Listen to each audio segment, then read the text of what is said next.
Hello friends, मैं प्रशांत आप सबका आपके चहेते सेक्स एक सुखी जीवन का मंत्र डॉक्टर विजय दहीफले के साथ इस खास कार्यक्रम में तहे दिल से स्वागत करता हूं।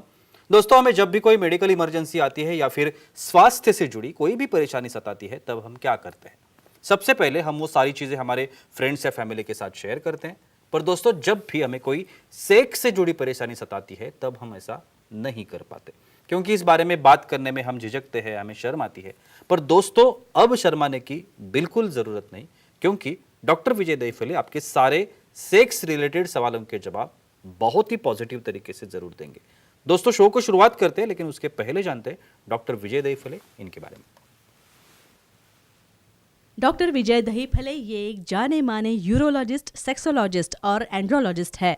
डॉक्टर दहीफले जी के क्लिनिक औरंगाबाद, हैदराबाद, दिल्ली में द्वारका तथा पुणे में है। नवी मुंबई में नेरुल, दादर, अंधेरी, कल्याण, नासिक, अहमदाबाद और दुबई में भी है। डॉक्टर विजय दहीफले जी का भारत एवं अन्य देशों में कॉन्फ्रेंसेस और सेमिनार के लिए हमेशा आना जाना रहता है, जिसमें वो सेक्स संबंधी सभी समस्याओं पर सलाह एवं मार्गदर्शन करते हैं। हमने डॉक्टर विजय दहीफले इनके बारे में जान लिया। आज डॉक्टर दहीफले वापस हमारे साथ है। चलो शो को शुरुआत करते हैं। Sir, welcome to the show. नमस्ते। आप सभी जानते हैं कि छोटे छोटे इन वीडियोस के माध्यम से हमें ऐसी इंफॉर्मेशन आप तक पहुंचाना चाहते हैं जो इंफॉर्मेशन आपको अवेलेबल नहीं होगी। आप कहीं भी अगर सर्च करते हैं तो साइंटिफिक इंफॉर्मेशन जो डॉक्टर साहब हमारे साथ रह के देते हैं, वो इंफॉर्मेशन अवेलेबल नहीं है। तो चलिए जानते हैं आज के इस एपिसोड में हम सेक्स पोजीशंस के बारे में बात करने वाले हैं। तो सर, आज की जो सेक्स पोजीशन मैं आपसे पूछने वाला हूँ, जी विज पोजीशन, ऐसा उसे कहते हैं। तो सेक्स की ये जो जी विज पोजीशन है, ये क्या होती है? डेफिनेटली जी प्रशांत जी, यहाँ पे जो सीरीज चल रही है सेक्स एजुकेशन, सेक्सुअल अवेयरनेस और सेक्सुअल सेफ्टी, इसके अंतर्गत हम पूरे साइंटिफिक विषय टॉपिक ले रहे हैं। हमारे दर्शकों के डिमांड से सेक्सुअल डिस्फंक्शन क्या होता है, मेल डिस्फंक्शन क्या है, फीमेल डिस्फंक्शन क्या है, नॉर्मल एनाटॉमी क्या है, और अब देख रहे हैं सेक्स पोजीशन अलग अलग क्या है, जी विज सेक्स पोजीशन। उसके पहले एक छोटा डिस्क्लेमर देना चाहता हूँ। Time, place, person, condition, culture, safety, consenting, अपना ओन और नॉन इन्फेक्टेड पार्टनर, इसके साथ ही हमें आजमाना है। भाई, ये सेक्स पोजीशन हमें क्यों देखनी है?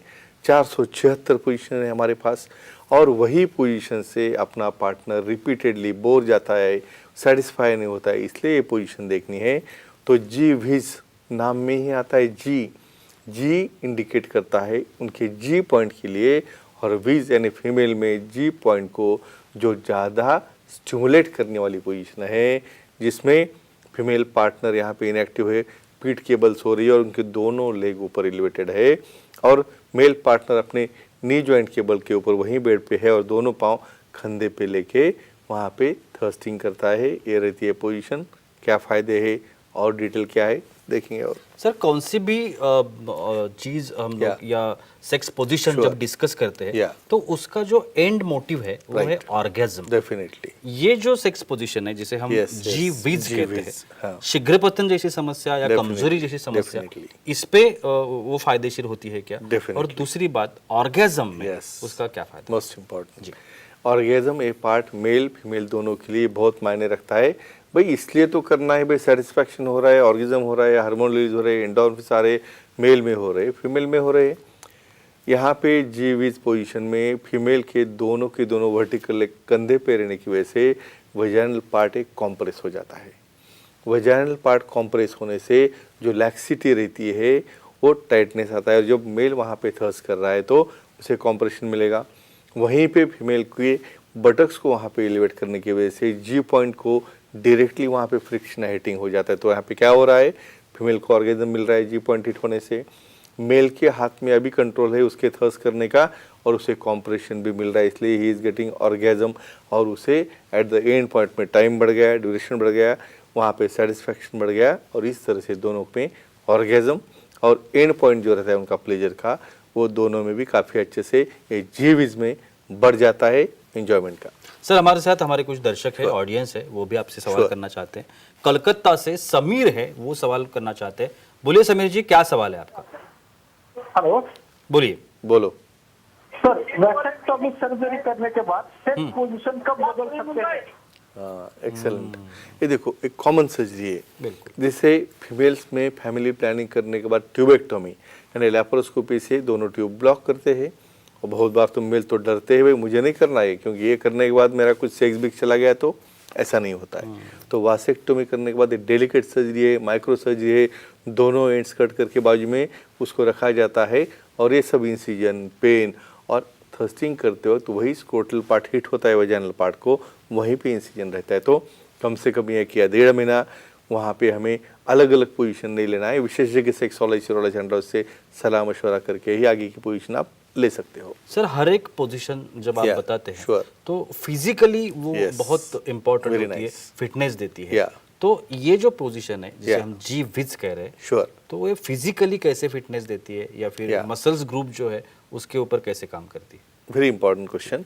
यहाँ पे देखो, यहाँ पे पोजीशन में क्या देख रहे हो आप? फीमेल समझो नीचे पीठ केबल सो रही है, फिर भी उन्हें लेग होल्ड करना है भाई 10, 15, 20 मिनट के लिए, और पूरे लेग वहाँ पे होल्ड करना।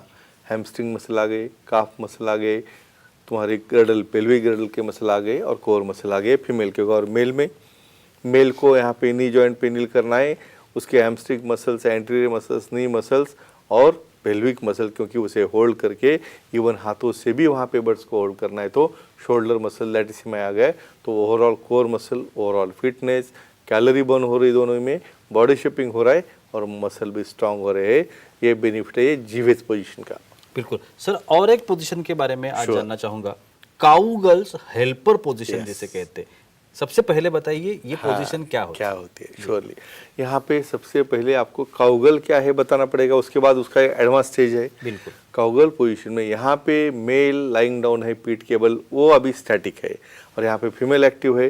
रूटीन काउगल में पूरा फ्लैट लेते हुए पर्सन रहता है, मेल पर्सन अपने मुंह ऊपर की दिशा में है, और वहाँ पे फीमेल ऑन टॉप, यानी दोनों नी जॉइंट फ्लेक्स करके उसके कमर या मांडी के ऊपर बैठ के वहाँ पे थर्स्टिंग फीमेल पार्ट से होता है। यहाँ पे हेल्पिंग, इसमें हेल्प करना है, और मतलब क्या, वही लेग मेल पार्टनर जब उठाता है तो वहाँ पे उसका स्लाइड बन जाता है, और उसे सिर्फ फीमेल पार्टनर को कंट्रोल करना है। और थर्स्टिंग फीमेल की तरफ से जहाँ पे ऊपर नीचे मूवमेंट करने से होती है, तो दोनों को भी प्लेजर मिलता है। कैसे मिलता है देखेंगे। और बिल्कुल सर, हमारी फीमेल ऑडियंस Sure, भी है हमारे लेते साथ, हैं। वो भी सवाल करना Definitely. चाहते हैं। कोल्हापुर से माया जी सवाल करना चाहती है। माया जी पूछिए, क्या सवाल है आपका? जी नमस्ते सर। नमस्कार। बोलो। सर ब्रेस्ट इम्प्लांट की सर्जरी करने के बाद कब सेक्स पोजीशन बदल सकते हैं, तो जानकारी दीजिए। क्या बात अच्छा, है। ये देखो, very nice. ब्रेस्ट भी सेक्स ऑर्गन है, बिल्कुल, एक्सेसरी। बिल्कुल। मतलब कैसे, देखो यहाँ पे हम सिर्फ एक्चुअल एक्ट करने वाला अलग ऑर्गन है, और वो छोड़ के फीमेल्स में काफ़ी सेंसिटिव एरियाज है, ईयर लोब है, क्लेविकल है, उनका ब्रेस्ट पार्ट है, फ्लैंक पार्ट है। लेकिन ब्रेस्ट इम्प्लांट समझो किया क्या रहता है, एक बार जब वहाँ पे आप एक स्विंग में रहते हो, उस वक्त ध्यान नहीं रहता है आपको भाई इसका इम्प्लांट किया है, नया नया समझो जख्म रहता है, तो नीचे से इम्प्लांट स्लिप होने के चांसेस रहते हैं, क्योंकि वहाँ पे एक्टिविटी करते वक्त हाथों से वहाँ पे प्रेशर आ सकता है। तो कम से कम 1.5 या 2 महीने तक वहाँ पे किसी भी तरह से प्रेसिंग ऑफ द ब्रेस्ट या वहाँ पे कोई तरह से प्रेशर देना अलाउड नहीं है। तो इसलिए अलग अलग सेक्स पोजीशन में क्या रहता है, बॉडी होल्ड करते वक्त वहाँ पे अपने आप हाथ जाता है। तो इसलिए कम से कम 1.5 मंथ यहाँ पे आपको थोड़ा गैप देना है, और जब वहाँ पे हीलिंग अच्छा हो, और जब सेक्सोलॉजी यूरोलॉजी एंड्रोलॉजी से एग्जामिन करके बोलेंगे भाई अभी ये फिट हो गया आपकी एक्टिविटी के लिए, तभी वहाँ पे एक्ट करना है पोजीशन बदल के। सर हर एक सेक्स पोजीशन जब हम देखते हैं Definitely. तो एक बात तो उससे होती है, वो है मसल्स ग्रुप स्ट्रांग होना। Definitely, very nice. तो ये जो काउगर्ल्स हेल्पर helping में, पोजीशन है, yes. इससे क्या होता है? नाइस, जी। Very good. यहाँ पे जो एक्टिव है उसके भी मसल स्ट्रांग हो रहे हैं, और जो सेकेंडरी यानी लाइंग डाउन में, वहाँ पे क्या है भाई, लाइंग डाउन में उसे नी जॉइंट होल्ड करना है। तो क्या आ गया, तुम्हारे हैमस्ट्रिंग मसल आ गए, तुम्हारे एंटीरियर थाई मसल आ गए, नी जॉइंट आ गया, पेल्विक मसल आ गया और कोर मसल। और फीमेल में उसे तो वहाँ पे काफ़ी अपने हाथों से यानी हैंड मसल्स, बाइसेप्स, ट्राइसेप्स और शोल्डर जॉइंट, ये सबको वहाँ पे फिक्स करके उसे स्लाइड होना है। तो पेल्विक मसल, कोर मसल, इसका कंट्रोल रखते हुए ही आपको ये एक्ट करना है, जहाँ पे थर्स्टिंग के लिए उन्हें ऊपर नीचे करते वक्त लेग मसल्स और एंकल जॉइंट मसल ये भी इसमें काफ़ी स्ट्रांग होते हैं। और एक आखिरी सवाल sir, Sure. Cowgirl sex position से Yeah. कौन सा फिटनेस जो हम लोग कहते हैं Yes. जिसे, तो cowgirl Very sex good. Position और फिटनेस इसका क्या क्या संबंध रिलेशन है है, एक क्या दूसरे संबंध से? है? जी भाई जो एक्सरसाइज करेगा, योगा करेगा, प्राणायाम करेगा, वो तो पोजीशन होल्ड कर पाएगा, नहीं तो आपको झुंझुनी आ रही है, पायों में दर्द हो रहा है, वहाँ पे पोजीशन नहीं लेने आ रहे, तो वहाँ से स्लाइड करोगे और आके हिट करोगे नीचे। तो ऐसा नहीं है। आप एक्सरसाइज, योगा, प्राणायाम से फिटनेस रखोगे तो डेफिनेटली सेक्स की वजह से फिटनेस आपको आ रहा है और एक्सरसाइज के फिटनेस की वजह से यहाँ पे आपको होल्डिंग करना है और वहाँ पे थ्रस्टिंग करना है। ये सब चीज़ों में फ़ायदा हो रहा है। तो फ्रेंड्स, साइंटिफिक मेथड से ये लिंग देख के अपने अपने पार्टनर को अच्छी तरह से सेटिस्फाई करो, ऑर्गेजम दो, एंजॉयमेंट लो और अपना निजी जीवन सुखी करो। Thank you so much sir, बहुत ही अच्छी जानकारी आपने आज के एपिसोड में भी दी। लेकिन वक्त की पाबंदी है, हमें रुकना पड़ेगा। लेकिन आप अगर डॉक्टर साहब की सलाह लेना चाहते हैं तो अभी आपको स्क्रीन पर जो डॉक्टर साहब के नंबर्स दिख रहे हैं, डॉक्टर साहब की वेबसाइट है, ईमेल आईडी भी है, आप कहीं पर भी डॉक्टर साहब को कांटेक्ट कर सकते हैं और अपनी हर एक समस्या का बहुत ही पॉजिटिव तरीके से समाधान भी पा सकते हैं। तो चलिए रुकते इस एपिसोड में, अगले एपिसोड में फिर मुलाकात होगी। तब तक के लिए शुक्रिया।